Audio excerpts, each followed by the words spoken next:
Hello, everybody. Welcome back. This is Bill De La Cruz, and I'm your host of the Origination Point podcast. And we've started a journey interviewing folks about identity and how their identity has impacted their life's journey. And today we have a guest, Kadin McElwain, who is going to tell you all about himself. And I just want to remind everybody that identity is how we see ourselves, and labels are how other people see us. And really, the goal of these conversations and the goal of this approach is to get us to stop seeing each other as a label, which is how I see you, and get to know each other and understand how each of us identifies who we are so that we can drive our own dialogue and our own approach to how we interact with each other. So that's where we're heading today, and I'm really excited to have Kadin. Good morning, Kadin. Welcome. Thanks for having me, Bill. Yeah. So tell us a little bit about yourself. What are you up to these days? What caused you to want to reach out and be on our podcast? Oh, absolutely. Well, I'm a college student, writer, and activist for autism awareness. I was diagnosed when I was 2 years old, and I've had some naysayers who told me, you're not going to do much because of your identity. Disabilities are just as part of identity as LGBTQ and race, but throughout my life, I was able to prove those naysayers wrong. So I reached out to you because your so spreads identity and really does a good job at emphasizing the importance of that. And me being diagnosed with autism doesn't get much more identity than that. Yeah. So tell us a little bit about when you got diagnosed with autism. What was that like? How did that impact your family? We talked a little bit about that in our pre-interview, so maybe you can share some of that with us. Absolutely. As I said, I was diagnosed when I was 2 years old, so I don't really remember much of it. But I couldn't talk till I was 7 years old because of that. And the way it affected my family is them wanting me to have a good life, but not knowing how to properly take care of me. But eventually, they were able to get it right, and my dad and stepmom in particular have been my biggest advocates throughout my life. So, when you say they've been advocates, what do they do to advocate for you? What have they done for you? What do they continue to do for you? They continue to always be supportive of me. They went to pretty much all of my IEPs, and there was one instant in particular that made me respect them. I was in middle school, and the middle school decided to cut off my IEP services Oh permanently. boy. This was at Black Middle in Tennessee. Yeah, and when my parents asked why they did that they said they couldn't tell I had autism and that they should just put me in a robotics camp. This brought them to write to every autism organization in Tennessee and a state senator. And what resulted in that campaign of making them aware of autism? Hmm, hmm, I'm not sure, they didn't tell me the results, but at Siegel High School, where I went to high school, they put my services back. Oh, in a way, you could say the advocacy for when my middle school completely cut off my services without my parents' consent.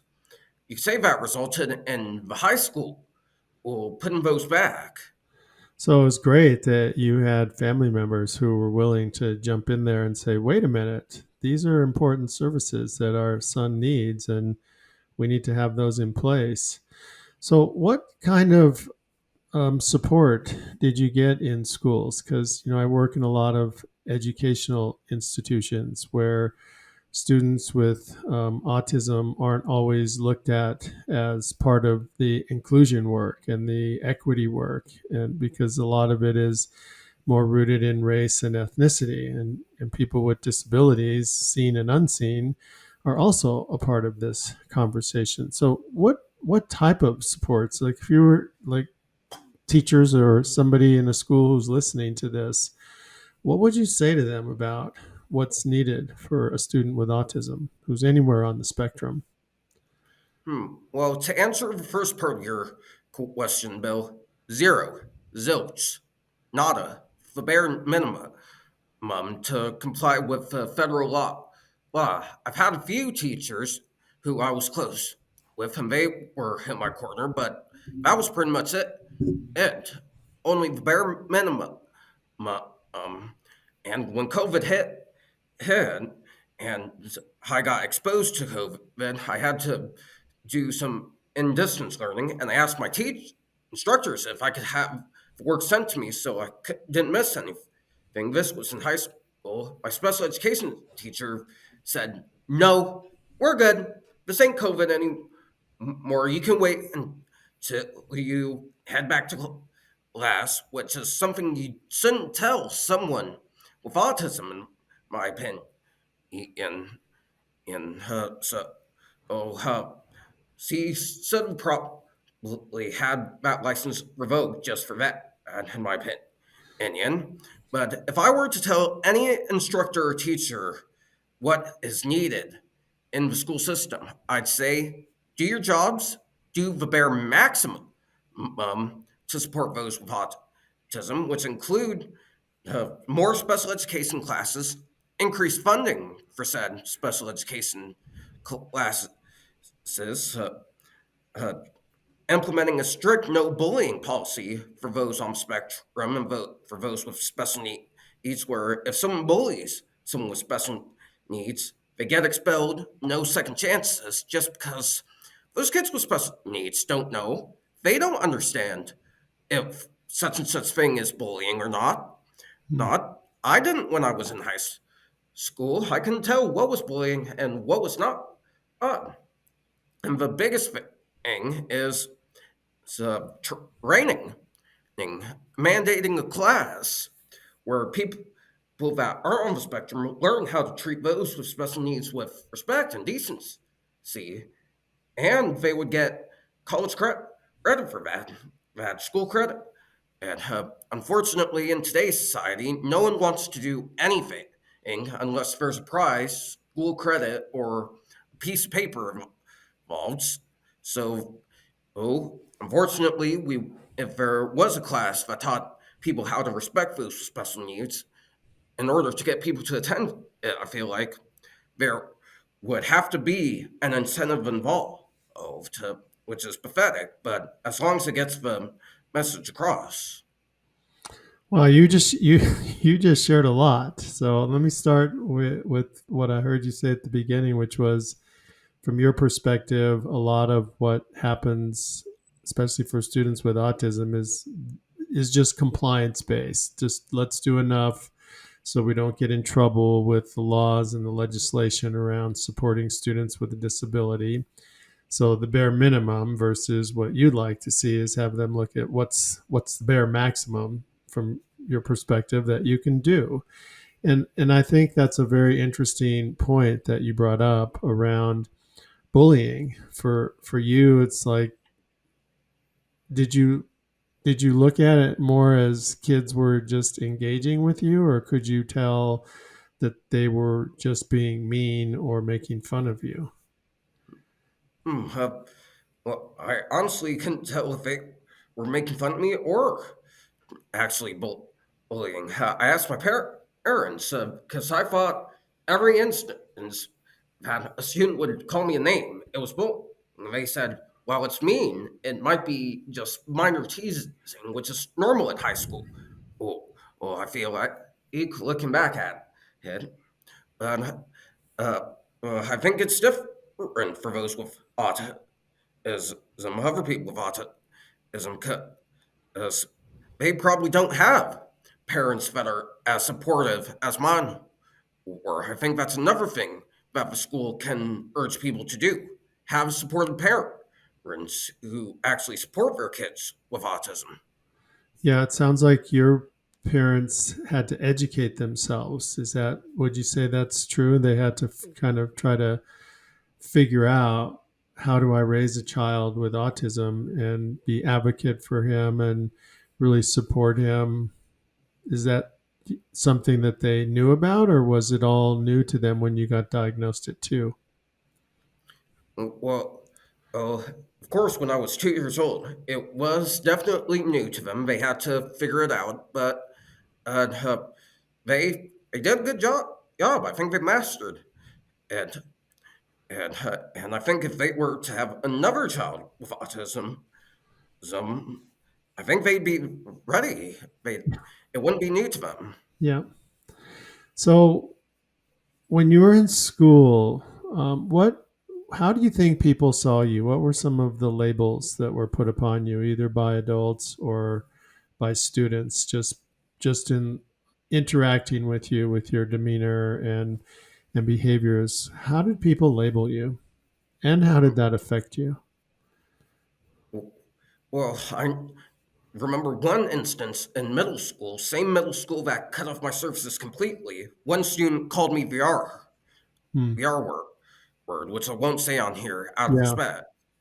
To, but I think there were a lot of students that thought of me as freak, which is normal for high schoolers. They probably think that anyone that isn't like them is a freak. So, oh, there's that. That I think my teachers might have also, in a way, thought of me as weird and a freak, uh, but they were impressed by me academically. I always thrived academically. It was social stuff that I needed help with. Yeah. So how did that affect you when kids called you names, or when you were labeled based on how they saw you? Hmm, that's a good question. And looking back at it now, it doesn't affect me as much. I'm sure I'm going to get lots of this in the real world, which is quite frankly sad. But back then, I'd say it really hurt my feelings. It Mhm. truly did. Maybe I need to grow tough skin. And to be fair, I did put myself into a lot of these situations by telling on people a lot, and getting up in their grill. But Well, I mean, that's called self advocacy, right? You have to stand up for yourself. And I think that's part of this whole process, is even looking at standing up for yourself. Then you have to think about, well, who's going to retaliate against you just because you said, basically, stop treating me this way. And I think that's a sad state of some of the world that we live in, where even standing up for yourself can cause somebody to treat you more like that, or even worse in terms of how they see you. So now, so you couldn't speak until you were 7. So tell us what you're doing now. I know you're in college, but let's talk a little bit about what you're doing, what your major is, and because I thought it was fascinating when we had our pre-interview talking to you about some of this stuff. absolutely. As you know, I'm at Kent State University now. I'm a sophomore majoring in public relations, hoping to get into either the music industry or politics. And I've mainly been diving headfirst into my advocacy work recently, appearing on shows like this to pretty much tell my story and get my message across. Hosting fundraisers. I'm actually hosting one right now, which we're collecting baskets for. We start up the actual fundraiser April 1st, the first day of Autism Awareness Month. And I'm currently planning a voting event for June in my county. So tell me, I'm going to ask a little bit about both. What is the interest in the music industry? because I've always had a deep love for the music industry for as long as I can remember. It's always been a passion of mine. I initially wanted to go into performing, like singing, playing guitar, but I was told that it might be a bit unrealistic, which is true. Some musicians are out on the street trying to make ends meet for their passion. So I figured the next best way to get into music is through the business aspect, which is the PR and the starting a label. Well, initially my major was computer engineering and technology, because Hmm. my dad works at IBM as the head of the IT department. So I come from a family of IT professionals, but that wasn't really something I was passionate about. Yeah. So that's kind of what drove me to PR as well. Well, your passion is what is so important in terms of chasing and following. And do you play guitar? Yeah, I do. Great, great. So, and then politics. Tell me about that. Mainly because my advocacy work, and I feel like eventually there has to be a first president with autism to be in office, so at least presidential office. I know that historically there have been lawmakers and mayors that have been on the spectrum. I'm always looking up stuff about autism, but to my surprise, there hasn't been a president with autism yet. So, eventually, when I'm 50, have a bunch of money, and I've had my fun, I want to run for the presidency. Okay, well, I'll be looking forward to seeing that part of your life as well. So, talk a little bit about your activism. What have you been doing? When did you start being really active in the autism community and advocating and yeah, talk a little bit about that. Absolutely. Advocacy started with a class project in 2022 for my freshman year of college when I went to Lake Erie College. Let's got involved doing a community service project. I chose something that had to do with autism awareness. My group and I set up a GoFundMe for Autism Society of America. It's at $1,085. So we went over the initial $1,000 goal. But unfortunately, my group only did the assignment and helped me out with it and to get a good grade and to win a competition that they had for the community service projects, which we ended up winning. We got first place that year. And I thought, what if I could take this more mainstream and continue this? So that led to me giving speeches, getting in touch with all these people, appearing on shows like this, planning out fundraisers. Uh, this year, I actually started getting more active, of, which included doing shows like this every week, uh, and eventually I want to take this even bigger once I graduate from college. Great. So sounds like you're already using that public relations part of your education to your Yeah, pretty advantage. much. Good. Did your friends on that team that did that project with you, did they continue in doing autism awareness, or was it, as you said, just part of getting a good grade? Well, it took a while to vote on it. I'm a business guy, so the initial plan was to do a big neighborhood festival for autism awareness with concert and this, that, and the other. But our group brought me back down to reality and said we might not have time to do all that as this project is due in December. So the GoFundMe seemed simplistic. Yeah. I think in a way they were passionate about it, but at the same time, they probably only did it to get the grade and the Yeah. first place prize. Well, it sounds like you think really big when you're doing your project. So that's great passion and ambition. So, what are some things that you never want to hear from people about people with autism? Hmm, hmm. There's there's one, and that people with autism aren't capable of doing great things.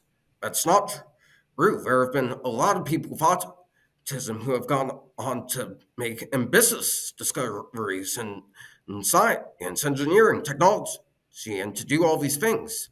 Dan Aykroyd had autism, wrote Ghostbusters. Hmm. There's uh, Albert Einstein had autism, was able to come up with the most iconic scientific formula. Newton discovered gravity. Nietzsche, J. Courtney Love, all these people who went on to do amazing things because they were capable of it despite having autism. So, never wanting to hear that a person with autism can't accomplish great things because they can, and they have, and they continue to do that, including yourself. Absolutely. So, talk a little bit about your activism and what you're doing right now. I know you're doing a fundraiser, and I want people to support you in whatever way they can. I know locally it's some baskets, but so talk a little bit about what you're doing and why you're doing it right now in your community. Absolutely. This fundraiser is going to go throughout the entire month of April, since that's Autism Awareness Month. And people can donate to get raffle tickets to go towards the baskets. I actually might call today to see if we can get a couple more before the month. Uh, and that there will be a link on Michael Zurin's, who's been helping me plan all these fundraisers, Facebook page with ways on how to donate to the fundraiser. Sir, all proceeds benefit the Lake County Special Needs Birthday Club, which is an amazing organization that does make a wish type birthday parties for those who have special needs and those who are on the spectrum.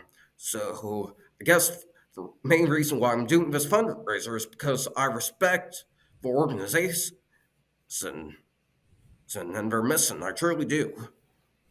Sounds like another one of your ambitious projects. So, are you enlisting a lot of community members in this fundraiser?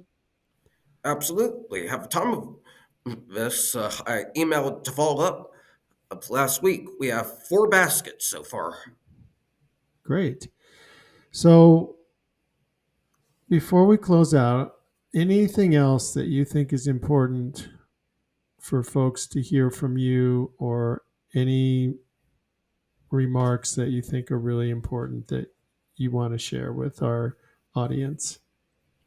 Mainly, keep spreading peace, love, and positivity. Peace, love, and positivity. Okay, so how can people find you if they want You to can reach out or if they want to support your fundraising efforts that you're doing for Autism Month? absolutely. You can find me on Facebook, KadinRonald.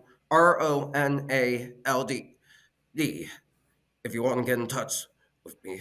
If you want to support my fundraising efforts, as I said, follow Treasurer Michael Zurin, Michaelzuren,